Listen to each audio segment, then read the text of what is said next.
Watu watulize bole. Mwacha kupigia ule mtu kelele. Hajasema kitu. Ameshuka tu, amekuja kusalamia nyanya yake, amekuja kusalamia wazazi wake na sisi. Nyinyi mnapiga kelele, mnapiga kelele mtu hajaongea. Hajafungua mdomo kwanza afike. Nataka nichukue nafasi hii kuambia watu wa Kisii. Mimi ninajua kwa muda mrefu hii mmekuwa kwa upinzani.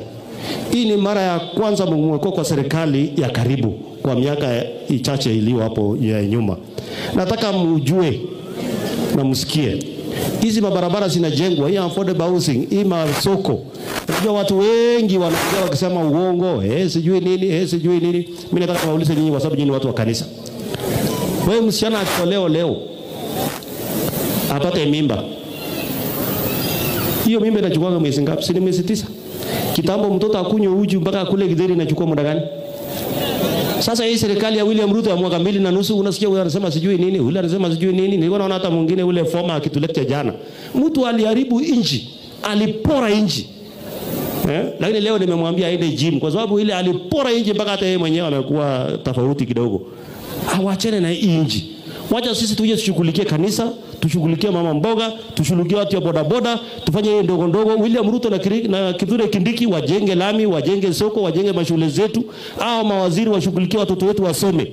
Hiyo ndio kitu tunahitaji katika taifa la Kenya. Na hatutaki mtu kutuambia ati rais anafaa kuwa kwa kona ile. Hatutaki mtu kutuambia ati deputy president huyu Kindiki akuwe mtu wa mlima. Tunataka usawa kwa Wakenya wote. Kila mtu apate haki kama Mkenya. Tuko hapo watu wa Kisii. Mnatuunga mkono? Mnatuambia turudi hapa siku nyingine tena? Hebu nione kwa mkono wenye wanasema turudi hapa siku nyingine tena. Wacha sasa nichukue nafasi hii nitoe pesa yangu kwanza leader of majority. Mimi pia kwa sababu huyu kijana wenu ni rafiki yangu sana, nimekuja na pesa kidogo, milioni 1 nimeweka hapo na sasa wacha nipatie leader of majority wa Senate wetu, alafu atakaribisha SG wa chama atakaribisha naibu wa rais. Asanteni sana, Mwenyezi Mungu awabariki sana.